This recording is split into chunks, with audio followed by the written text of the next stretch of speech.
Great.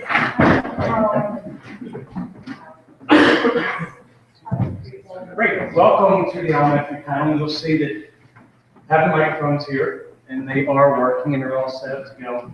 It's not a big deal. It's not a big deal. So big. No, it's okay. It'll be nice and crystal clear. I think individuals are going to introduce themselves in a moment. One thing that we found over the last couple of years, often before the panel would come together, we would ask ourselves, what do you think they're going to ask? Sometimes we knew with the report cards that came out when we started Journeys and we started Envisions, or there was another hot topic, we kind of knew. And I asked everybody, and they all said the same thing. I don't know. So this is very much unscripted. You set the agenda. The one thing you may find is that as you bring up a topic, you may find that may not be the answer that you may get. It may not be the practice that goes on in your child's school. And the reason why is we balance between the autonomy of the school and the consistency within the district. And we get information here, it's really, really good feedback is there inconsistency, or this is okay? The autonomy sometimes is based on the needs of the students at that school, sometimes based on the fact that every school community's culture is different. But you'll get a chance to ask questions, and what will happen is after you ask a question, they can kind of raise their hand if they wanted to grab that one, and you may find that you might have to select somebody, but I have feeling several hands go up. As they introduce themselves, they'll tell you what they do in the school that they're at. And you might find, if you wanted to, you could even address someone and say, this is for one of the counselors, or whatever it might be, and so forth. So we're going to start that man, Mr. Smith. He's going to introduce himself and tell you what school they're at and what they do. Sam Smith, the principal of Rolling Hills Elementary. I'm Andy Sanko, the principal of Holland Elementary. I'm Stephanie Rothbach. I'm the school counselor at Reno Elementary. I'm Nancy Kempsey. I'm school counselor. I work at Memorial Welch Elementary and Rice Elementary. I'm Ellen Wilson. I'm a literacy specialist at Churchill. I'm Julie Easter. I'm the district coordinator for mathematics, K-12, and teacher class at Bell. I'm Sue Dockley. I'm a sole Feinstein, and I'm the instructional support teacher. Meg Simpson. I'm the instructional support teacher at Churchill Elementary. Okay. First question is always the hardest. But those with the pencil and paper, does anyone have a question written down already? I do. There you go. You can Let's start. kick it off. And if you want to say, or if you felt comfortable where you're. Is Kim Alexander, my son at Newtown Elementary. We are new to the district. We started in kindergarten, he's in second grade now. And my questions really converge on the topic of diversity in the teacher staff. And so my first question is, what would you say our policy is on teacher diversity in recruiting dynamic learning environments? And just a little background, I pulled some statistics before Dr. Fraser to just see where our teacher population was in comparison to like the overall population. And it's, as you guys probably know, it's not reflective of where we are, right, as a society. So just wondering what your thoughts are on that. Sorry. No, it's okay. Andy, if you don't mind, one thing that you've had some experiences is the recruiting that we've done since you've been here. So maybe talk about that. So I can't give you a percentage in terms of what the percentage of the diversity is across the schools or the district as it relates to teachers or administrators. I can. It's less than like 1% It's less than for 1%. African Americans, Hispanics, Asians, across the board. So if you were to run that in isolate Holland Elementary, you would see that I can't give you the exact percentage, but we do have somewhat a more diverse population of teachers, and it's not astronomical because we're a small school. But one of the things, and there isn't a policy to my knowledge on diversity in terms of hiring the staff, and Joe, I need your help on that, just to check me, but I do know that we've spent many hours and traveled many miles, and the charge we always had as administrators was to find the best and brightest, and who is going to serve our students the best. And oftentimes, it was not necessarily the person that had the most experience, but it was the person that had the most potential and could come in and complete that portion of the team that we put in front of our students. So again, on a personal level, I've traveled to, New York, I've traveled to State College, I've traveled to Delaware, and we've recruited and looked at collectively probably over 1,000 candidates in one day trying to find the best and the brightest for our staff right here in Council Rock. So thank you for that. So, but because of the numbers, I didn't have to speak at the collective body because I don't have the numbers for Holland Elementary. Holland Elementary, Correct. specifically. It's hard, and we always, I think, are always wanting to have the best and the brightest.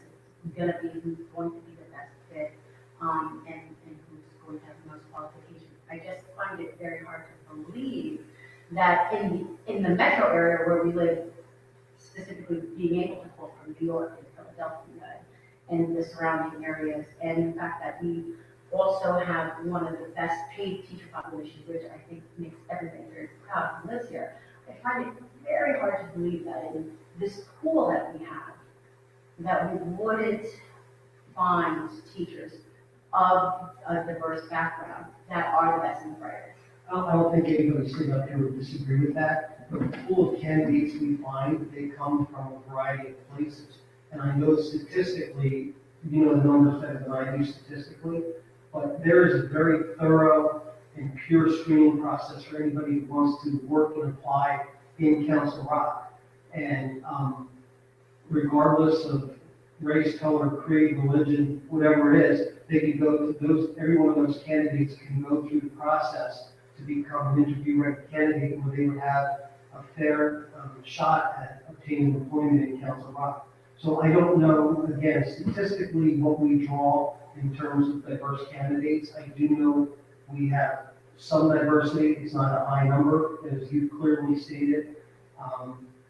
Again, I think that's something that, you know, we take back to Joe as a point of discussion at a future time. Thanks. Hi, my name is Anne McKernan. I have a senior at North, and I have a kindergartner at Goodman.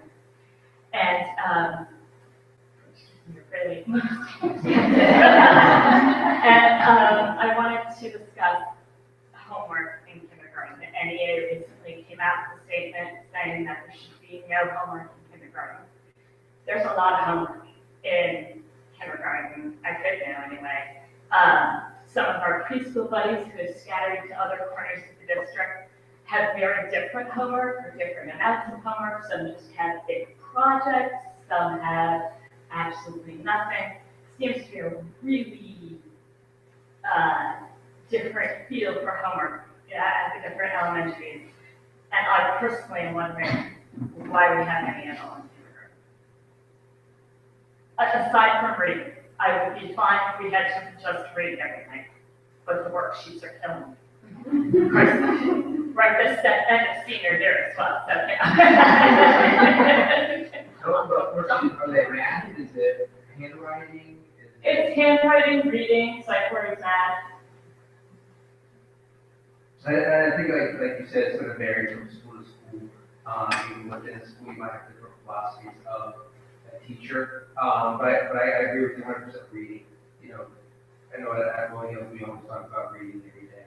Right, and in like school, nobody's being asked to like read for a certain amount of time from anything they want. There's specific books sent home, or we just get sight worksheets. Okay. Very much fun. Our general rule of thumb is 10 minutes per grade level. Right, so kindergarten would be 0 then, right? Am I doing the math right? I know we changed the math in between these two kids, but.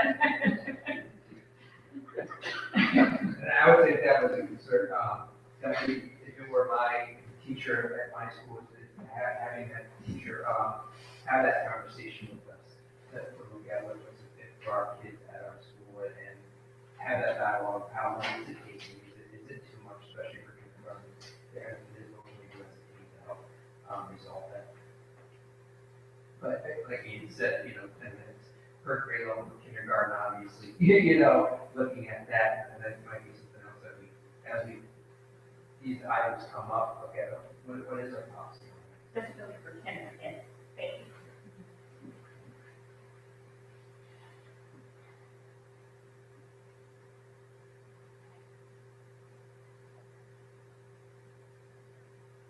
involved in diversity question more in terms of teaching diversity in the curriculum.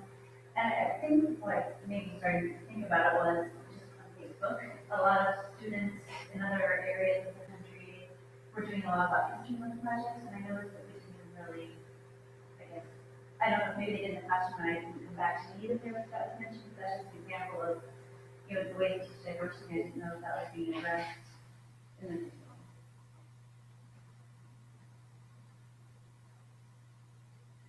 I can feel that.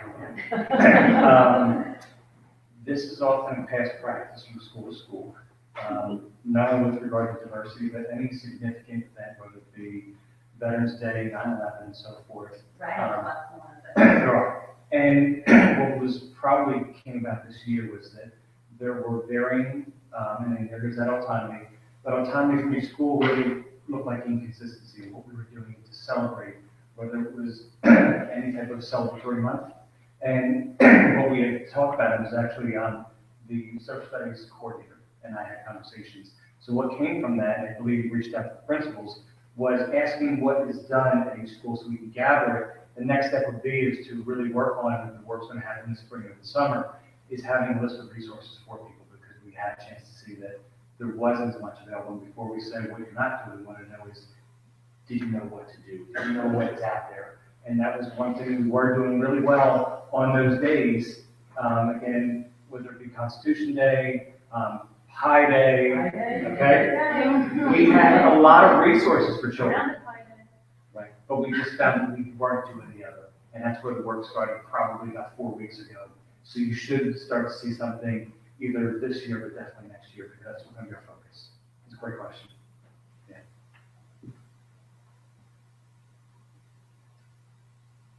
I have a question. My name is Bill Foster. We have 2 children at Goodell Elementary. And so I have a question about online resources and where we're at and where we're likely to be going. So we had this first in math, and I see a lot of energy being put there. And every now and then, especially for some reason for our son, I need to stand behind him, encourage him. I kind of enjoy the problem. So, the few times I've looked at it, it seems like, it has a huge variety of very different kinds of problems. It looks like a good thing. So I'd be interested in your opinion of that, and are we likely to continue to use it? And what's your impression of its value? And then on the reading side, in the past, at Goodnow, in one particular grade, there's something called KidViz, but I've been told that the funding for that really wasn't there, that it was an expensive product. And this was one of these things where you read, and if you miss some questions, the reading text that you get drops. If you keep getting them, it keeps getting harder. And it had, a lot of fact-based reading, it could be a story about the Supreme Court, it could be, wasn't necessarily fiction. And it also looked like a good product, but it seemed that it wasn't uniformly used across the grades or across the district, and there's a pullback away from it. So should we be putting more resources into these kinds of tools? And if so, your voices are probably important in making the case for that. So I'd love to hear any of your thoughts around First in Math or reading online tools. Thanks. I can start with First in Math. First in Math is a fabulous program. Goodnow is probably our biggest cheerleader of First in Math. They love First in Math. It is a wonderful program. There are studies that are done that actually shows that it improves computational fluency for students. It has great thinking skills in it. It has, the nice thing is no matter what level a student is at, there is a level in First in Math to meet them where they are, so that it doesn't have to be the bright child that always has the most stickers. The child really can succeed, any child can succeed at the level that they're at. And it's working on fluency as defined by quick recall, but it also works on fluency as defined by conceptual understanding, quick recall of strategies, being able to apply strategies, has fantastic applications for all kids to use. At this point this year, this current school year, I had originally had in my budget to fund third and fourth grade for the district, but when we did cuts in last year's budget, that was something that unfortunately had to go. And that was first in math, That was first in math, third and fourth for grade. third and fourth grade across the district. So we don't have. Most schools either get PTO to pay for it, most schools find some way to fund at least some grade levels. Some schools have it 1 to 6, some grades have it K to 6, some grades continue to do 3 and 4. And I know this is a detailed question, it may seem out of scope, but how much was it? I want to say $7. 13,000, yeah, I think it was, $7. I think it was about $12,000 to $13,000 in the, out of my curriculum budget. That seems like much.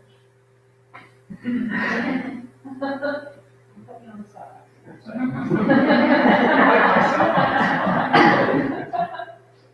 I'll try to tackle a bit of this question. Thank you very much. We do not have an intern. I don't discuss. No. No, okay. I think Goodnow is one of the only elementary schools that has utilized it.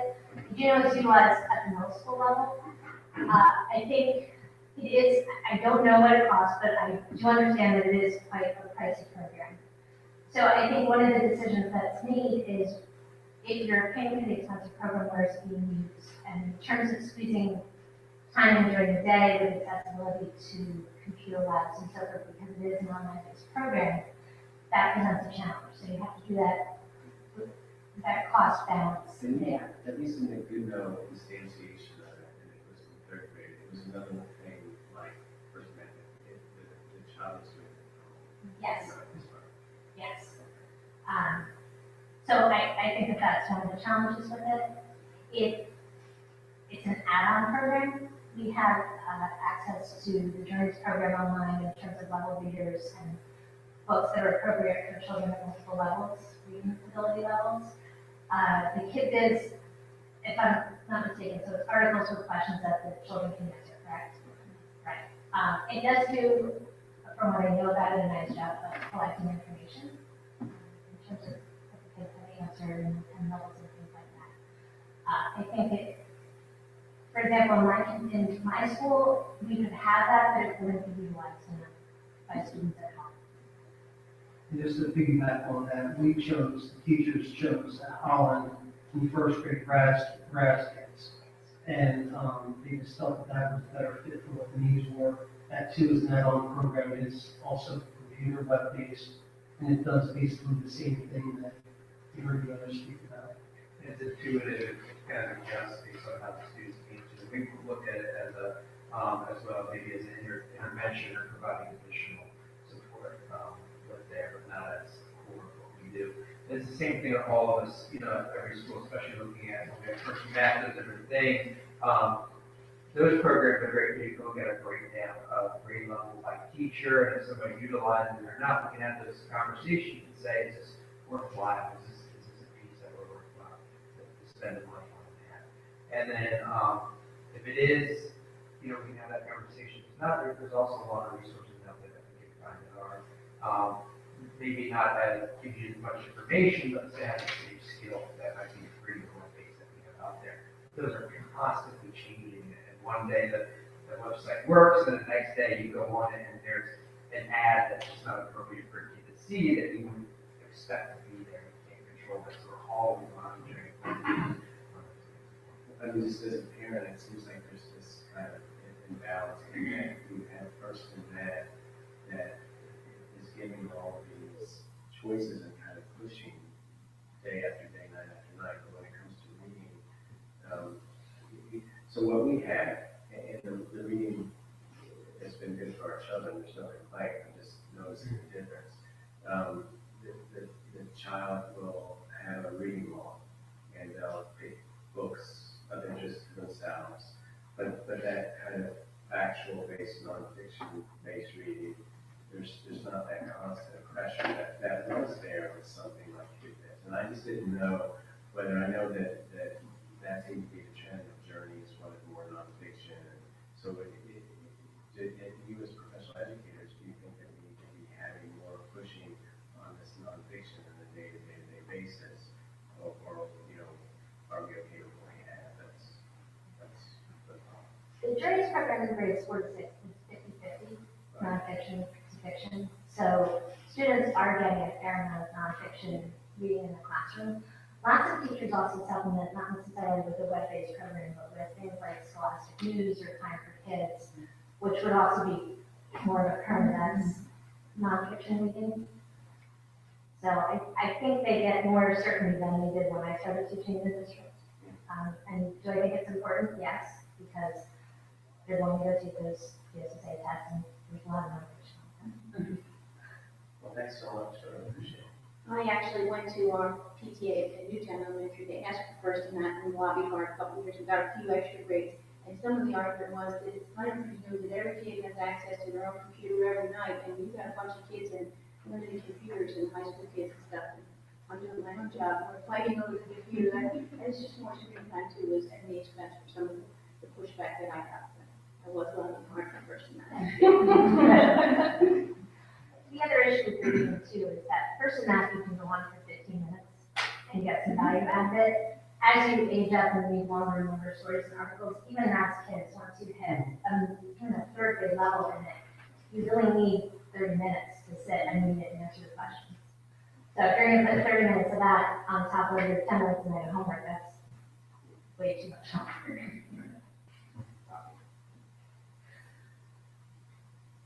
If you don't mind, one of the things I wouldn't mind doing is maybe have both counselors and instructional support teachers talk a little bit about what they do. I'm not sure if you're very familiar with their roles. So maybe we could have the counselor just share a little bit about some of what you do each day and some of the projects that you work on, how you assist children.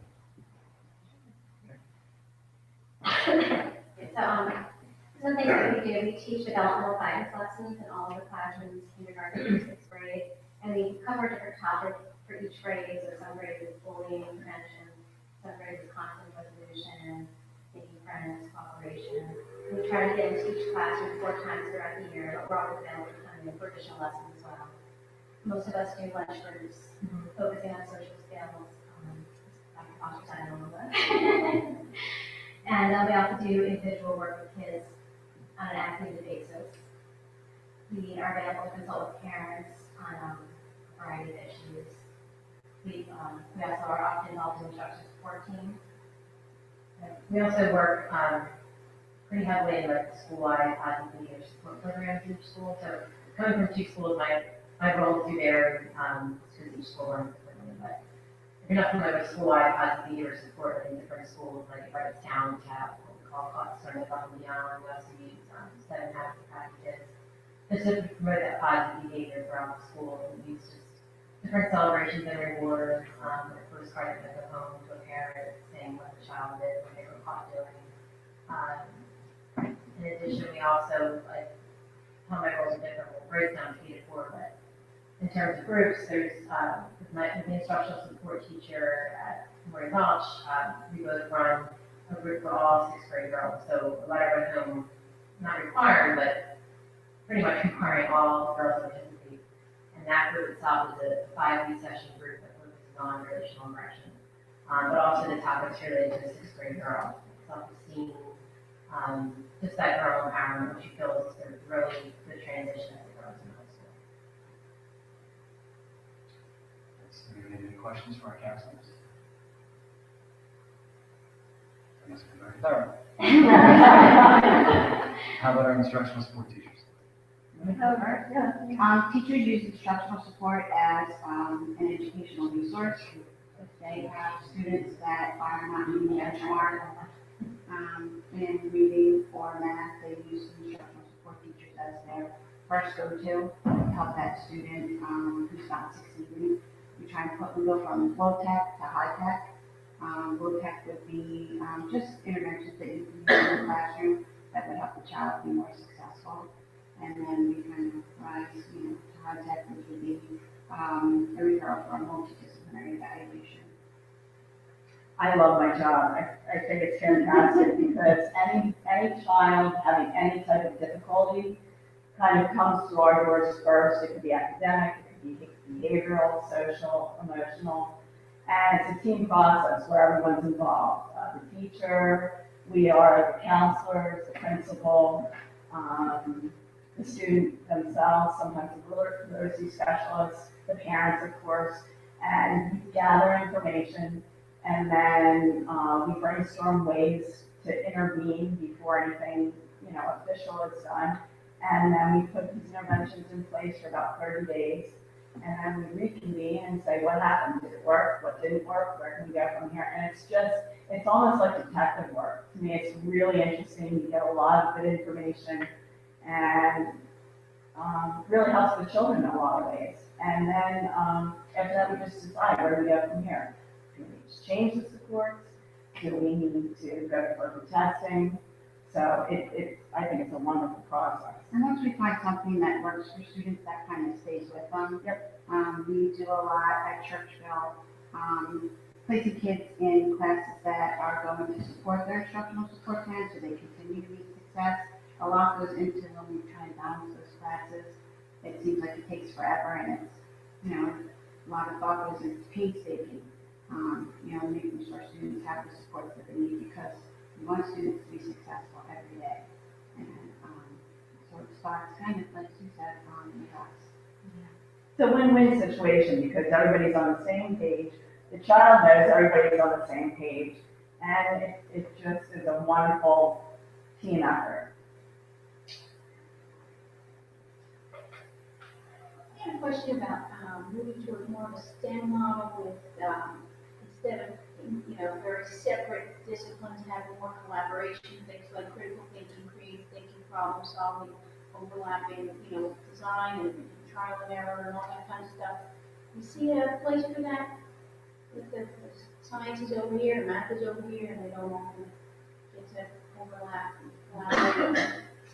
Renee Devlin and I have talked oftentimes about STEM and how to incorporate STEM. We're continually looking, we have one STEM specialist in the district, and he will work with humanities teachers, helping to bring the math and the science into humanities needs of kids. He works, we'll push into science classes and point out the mathematics connection in science so that kids can start to see that and start applying those skills. There's just one of them, so he's working his way around the district, but it is a start to start connecting those two subjects, because scientists use math to help apply their knowledge. So. How about the collaboration piece where kids are working in groups, and it's not specifically math and science, but have that opportunity to work together and problem solve and collaborate? It's not, my grade, my report card, or something like that. I think a lot of what I observe with the teachers when we go into classrooms, we see a lot of that. Whether it's math, science, whether social studies, or collaborating on a project or given a problem, and they work together to solve it. I think a lot of our classes are balanced between those two things of individual work, but also working with a partner or a group to solve those problems. If you feel you go a step deeper, and I know this is probably true in all the elementary schools, but there are buddy classrooms where kids at different ages do that kind of collaboration, whether it's STEM, STEAM, STREAM, whatever the next acronym is, but they are working together with those people. And I know though it's not formalized, similarly to what Joe was speaking about earlier, with the diversity issue or Black history, what we're talking about, but we do all in some way, in some capacity, do activities and meaningful activities like that are cross-generational. And that's somebody mentioned win-win, that's a win-win really for everybody. So it takes place at the core, during the core courses, as Sam indicated, but it also takes place, it takes place in the core areas, but it also stand out across grade levels and then across our community with groups like SAGE and then things, I know just specific to Holland, we work with Channel Hall, We work with life-saving areas, so there are other ways that we weave that into what's happening for kids regularly. I think Buddy thing is one of the best things going on. It's fantastic. Our school also has STEM clubs that meet before school and it's usually before school and after school sessions. My son loves it. Right. So. I think it could be more formalized though, in a So it's not formalized, so we had, the good fortune to, at Holland, again, and I know this is different at every school, because Tim is only one person going from building to building, but we had, a teacher at Holland who said, hey, let me jump into this with the kids. She wrote a grant, Council Rock Foundation, Education Foundation was gracious enough, and out of 100 students, roughly 62 in a particular grade joined. That was last year. Well, she was being bugged by the parents and the students in the primary grades, and the same thing happened at the primary grades this year for second and third. So we're seeing ways that it's pushing into what we're doing.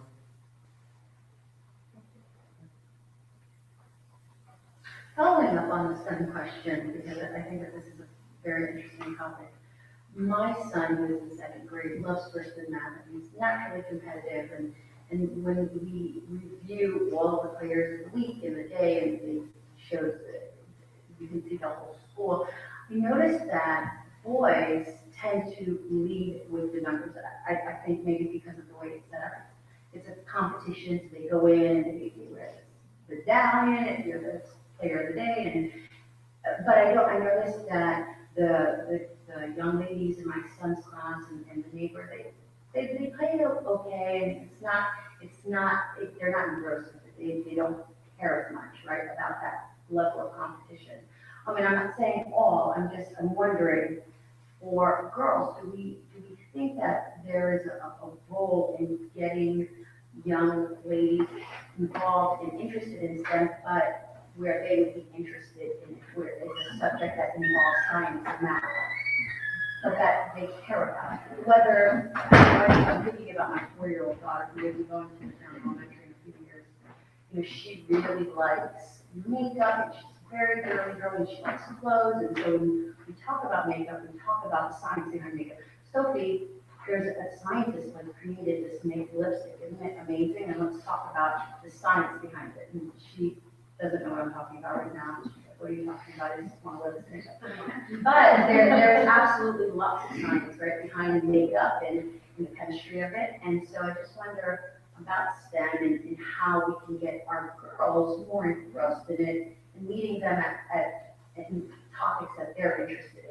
So we know less than 20% of the students entering college in the engineering and science fields are female. So we're acutely aware of that. So there are, outside of the school setting, there are formal programs out there for things like science and STEM related just for the female students. So I think that the first step is a conversation that I know we've already had, knowing what the statistics are, that less than 20%. So that means 2 out of 10 girls in our STEM club. Once we go above that 2, we've already beaten the percentages, and we just have to keep doing that. We have to make sure that we're getting the girls involved, and the girls are learning the medal for first in math, and the girls are learning the medallion for first in math. But I think a lot of that has to start, not just what we know about the research, but it has to start at the grassroots level, and it's up to us to be aware of it and push our girls in that direction, and continue to push the boys in that direction. One way, sorry. No, go ahead. One way that we have the opportunity is Renee Devlin, the science coordinator, is here. She would be spewing it all to you much more eloquently than I will, because it really is her program. But there's science fairs that go on in schools all the way up to 12th grade, and those are all these student-generated ideas. So that's an opportunity every year for kids to be able to come up with the chemistry behind it. But as she gets a little older and she starts to see, and that's what my daughter about that. Chemical engineer, chemist that starts that whole process. So I think those are the avenues that the school provides that allows kids to come up with these ideas and investigate those ideas and provide a culture where kids walk around the cafeteria and they see for the gym and see all the different science projects that are going on, and they start seeing like, wow, there's a little girl standing there, she's got this really cool science project, and that's really cool. That's funny, the way to celebrate that as well. I know there's a group at Castle Rock Board, they call it right here, the group, stands for, but they, it's a group of high school students, and they come in, they run a club at Newtown as well, third and fourth grade girls, that they're at our school, and they run a club, a STEM club just for them, that's going on now, concurrent. So we're trying to find them that, but also celebrating it at school, so you generate that excitement. I think that comes along, just a lot of those different things that might not be formal curriculum, but also, celebration that we see in scholastic or during the morning meeting or the current event or during the lunch that we see that we can highlight those different things that we have. And there is a pretty big STEM project with elementary. And there were the fifth graders participating, we just went to a big competition. Yeah. So, yeah, so there's that, yeah. I'm not involved personally, but. But there's also, I can tell you at the upward level in math and science, those are very well represented in our math and science programs, in our AP courses. They're very well represented High school level. at the high school level. And when I look at those courses and you talk to students, where are you going, what are you doing? And a lot of it has to do with the community that we live in. We have well more than 20% of our female population going into some kind of STEM career, or at least that's where they start in college. And Jordan, that's true, that what Stephanie was talking about is the fifth grade BD, the chemist challenge, and we're well represented beyond, I'm guessing, well beyond 20% there. And as you go into the middle school, I read the list of students that were just first place winners or place winners at the state level as it relates to science. And I know, again, I'm looking at it through the lens of Holland, but there were all four families represented there, so there's really good things going on. I wonder if there's a correlation to the fact that probably a lot of the professionals who are in this area work, want to major pharmaceutical. I'm a new parent of the district, my daughter will study in Goodman for first grade for next year. I have a couple of questions about getting to know literacy. So I heard that there's in journeys, I accept the program. What opportunities are there for students to be experiencing authentic children's literature during school? So at the primary grades, every teacher still does the read aloud. There's still a read aloud picture books, and speaking from Churchville, most of our primary teachers have a bookshelf that rotates out on a monthly basis, where there are books that are appropriate for the season or the holiday, or it's usually done by month. They do a very in-depth gingerbread variation story, for example, in December, where they make a difference to it that way. So it is woven in, and then as you go up in the grades, there's still read aloud of novels to experience that authentic literature. A lot of teachers will utilize book talks in the meeting setting, for example. So as a student, you've read a book, you want to give a 2-minute talk about it, to share it, and to generate that excitement in your classmates.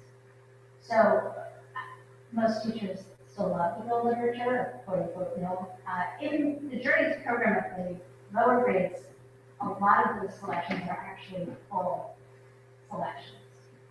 In the upper grades, especially in the fiction category, there are excerpts, but there's still In terms of independent readers, teachers really love what part of the is there a that would vary from teacher to teacher. I will tell you, based on Churchville, growing up, when I know there's less and less as you increase in age, just because the amount of time that's devoted once you hit fourth grade, from the early years. I do see first and second graders having some independent reading time, usually by the time they get to fifth and sixth grade, because they go to science and then social studies curriculum. I would love it, but there's not as much. So we spend that time It's usually more than a week, but there's a lot of other things going on in that time. Some of it will depend on how quickly the child might finish the assignments that are up to date. It's always an option, but it is more than likely the last option. That being said, most teachers still expect children to be doing that independent reading, which is often what's assigned for homework. Right. So often. Not always, but But there's also an incredible library curriculum that counts, especially in elementary grade levels. Like, kids get a And lot all our of schools that. do, thank you, they do also all participate in the reading Olympics and have the students where they could get together, and that's coming up in April. I saw it was beautiful in the fall, we got to go to the tour through the sort of senior facility, which is gorgeous. And I noticed there's two beautiful library spaces. Are there also classroom libraries? Oh, everybody has a classroom. Everything, are they level? I would say that probably most are, in some way, shape, or form. Not necessarily in the upper grades, it might be more by genre or depending on how extensive your library is, when they have a little bit alphabetically. In the lower grades, often they are. I was curious about what sources of professional development the literacy teachers use in the district. In terms of, Are they, like, do you have consultants come in, who, are there books that are reading, or what? okay, so with juries, we had, the consultants come in when we first started with the series. We don't have that anymore, so because we're beyond that point. So at this point, some of that will be building-based learning. For example, we have a book club every year. Sometimes the book, that professional book that we choose to read, if you have to participate, might be literacy-based. So that would be one avenue. We have the option to attend workshops that are offered through Bucks County under, for example, I'm going to see Pioneers, and she's coming into IO at the end of the month, and there's several teachers from my building that are going. So we have that available to us, depending on the budget. We get to go participate. Not as much as district-wide. Absolutely bring stuff back from the IU, and work with you guys on Friday. Right. TVs. Right, so sometimes, for example, the teachers and myself are going to that, when we come back, we'll have to do what we would call a turnaround training, so we show that when back with our staff. So we have a lot of. Are there any other key providers besides Penny that come to mind as people who've been really influential in the district's work? Over the years, Lucy Coffins is always available in New York City, there's always been a big trip in the spring. But not doing workshops. It's us. It's not her, she does the Columbia Day, it's usually on Saturday. Right, they didn't say it on news was here, but I wasn't sure if that we're not doing workshops on instruction. Right, even though you guys have been up to this and stuff. Right, and that's an optional option. So, we haven't had any big needs. No, I'm just curious about like what kinds of things inform, thank you so much. And is it depending on, our teachers, where they are professionally and, how where they are in their supervision evaluation plan, that how it rotates is there's some years where they're in a focus of professional development, and that might be their goal, where we have it with our ELA coordinator and our literacy specialist that will run workshops on there. It's also, as a building principal, we might have dialogues, and this would be a great topic to share with the staff, at a staff meeting, so everybody can have access to that skill and knowledge. You also asked about the level or the libraries and classroom level, and I think that was answered really well. But most schools, the elementary will also have a separate level library that's accessible from kindergarten through sixth grade based on the reading level of the students. So again, I'm giving this to you through the lens of Holland. I know Rolling Hills has it, and several other schools, but there are 17,000 books just in that one little school that students and teachers have access to that are separately removed from the library proper and the classroom libraries. I'm gonna follow up question that too. So I know we have the journey phase series. Is there any kind of reading curriculum in the younger grades or years that's actually a guiding program? Journey, but That's part of the Journeys program. It's beginning in kindergarten, there are level groups available to the kindergarten students. It's available to kids. Also, the new level is the kind of program, not necessarily. We have both. So the Journeys program, each lesson, each week would have in the anthology a story that's a whole class shared reading. And then there are above level and on level and what are considered low level, different book that's geared toward the same skill. For example, cause and effect or story structure, things of that nature. But then in addition to that, what Andy mentioned, that we have other guided reading libraries that have multiple copies of a book that you could also opt to borrow. Question for a principal. So, well, let's see, it's going to be such a good question. You're both going to want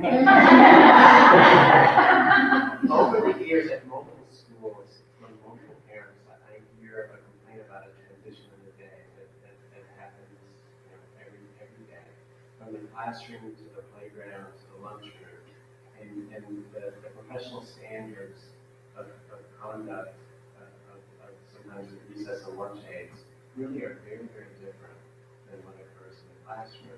And so sometimes you'll see behaviors like yelling at the kids and all kinds of things that seem a little bit disconnected from what the children are used to in the rest of the day. But as a principal, to actually go in, so say you go into lunch and probably suddenly the behavior of the recess aids will be very different than it becomes somewhat difficult for you to get the same sense that the parents are getting from their children. And so, anyway, a kid who's getting yelled at during lunch, it's not the greatest thing for them to have. And I don't know whether you have any thoughts on it. I mean, it really does seem like a real issue, as I've heard of at least across 2 different schools, and over an extended period of time as well. So I would say, one of the first things when I arrived as the principal in Holland, it was before Thomas Friedman wrote his book, The World is Flat. But really, that's what we did. We wanted to flatten the organization, give everybody equal level playing field. So we immediately, somebody named Stephanie talked about the positive behavior support system. And Stephanie was at Holland and highly involved in developing our character ed program. But we flattened the level playing field so that we even changed the language from recess aide and cafeteria aide to recess teacher and cafeteria teacher.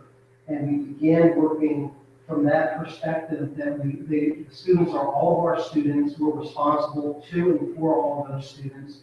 So I don't think we'll ever eliminate somebody acting a particular way 100% of the time. But we have mitigated that and almost wiped that out. We still have situations where somebody will roll their apple across the floor and be told not to do it or whatever the example is. But the way we've done it, we started with the positive behavior support system and use of responsive classroom with real attention to detail and focus on the language of what we're doing with kids and with adults.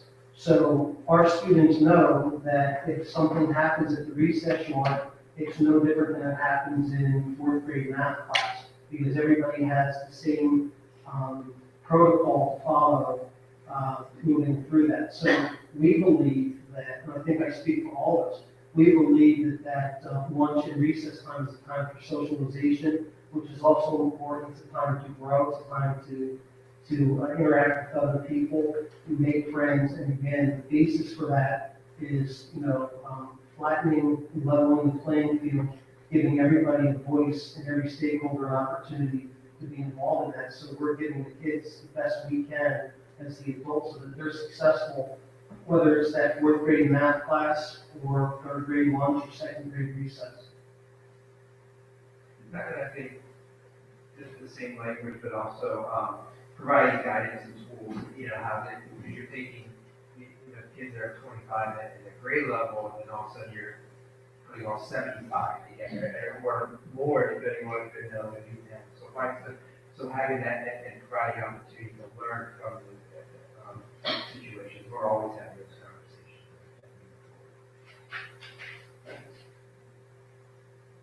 Piggybacking on that, is district policy about using recess as a punishment or as a time to finished work that wasn't finished in class?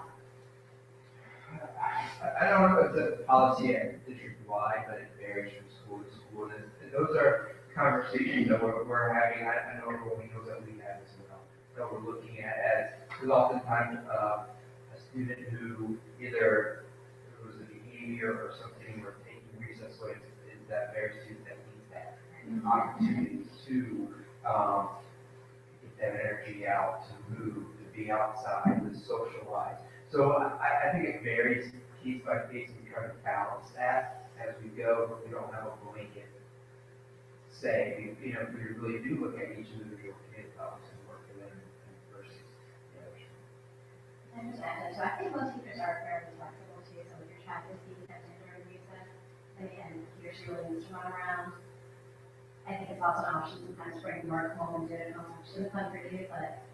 Pretty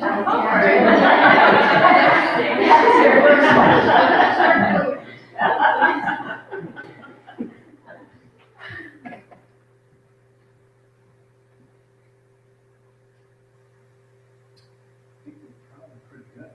One thing I say is that hopefully you get a lot from this. We get a lot from it. We totally do. Things we want to bring back. I'm writing down questions that I want to follow up with people.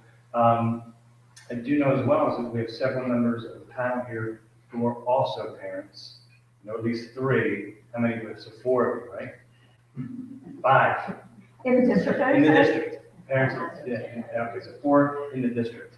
And I know that one of the things that when I have conversations with them is that they ask the same questions. One of these individuals asked one of the same questions you had asked earlier. But also the one thing we have as well is a lot of pride in what we do, and that continual work to get better. And this is one of the things that helps us get better. So really do appreciate your time, and I appreciate their time to come and answer your questions. You guys asked some really good ones. You started off with a really, really good one. But hopefully it was helpful to you. I know some of you bring it back to your home school association or PTO. If you do have other questions, you can always feel free to reach out to any of us. If we didn't feel like we went that extra mile or something as you drive home or whatever it may be, and you think of something else, please feel free to contact us. So, very good night. Absolutely. Mr. McClay, thank you very much. And to everyone else, I'll just echo those words of thanks because we talked about togetherness, we talked about team, we talked about all being on the same page because ultimately it's about children. This is just, I think, a wonderful representation of that. We spend so much time talking about so much other stuff. And here we have a chance to talk about the day-to-day lives of your children and day-to-day lives of all of your work and how all of that comes together and to just be real about that. Just to have real questions and real answers and to have real dialogue. And I think that's pretty fantastic. So thank you to everyone for coming, for being here, for giving it the time. It's a rainy, kind of yucky evening, but hopefully we got some better days ahead, much like last week. And as Mr. McClay said, keep on reaching out, keep on engaging. You got a wonderful school board who wants to do the right thing and make the right decisions. You have a wonderful administration here who wants to make the right decisions and do the right things. And the faculty that we have in this school district stacked up against any in the Commonwealth. You better believe it. So, and that's what it's about. So those questions too around recess or all that sort of stuff, as our folks who work within the district know, sort of coined this phrase, all roads lead to the classroom. Because that's the most important work. Of all that we do, of all of us, of all that we do, the most important work is the work that happens in the classroom. That's where it's at. That's what it's all about. But yet everything that happens around it is so critically important because if it's not done well, if it's not done the right ways, then it's going to just chip away here and nip away there. Get individual students or groups of students so that when they're in the classroom, the experience isn't going to be the same. They're not going to be ready. And we all have a role in that. moms and dads and teachers and principals and school board members and all of us. So this is a fantastic experience for us to be able to be together like this. So thank you very much. Have a wonderful evening, and we'll see you soon.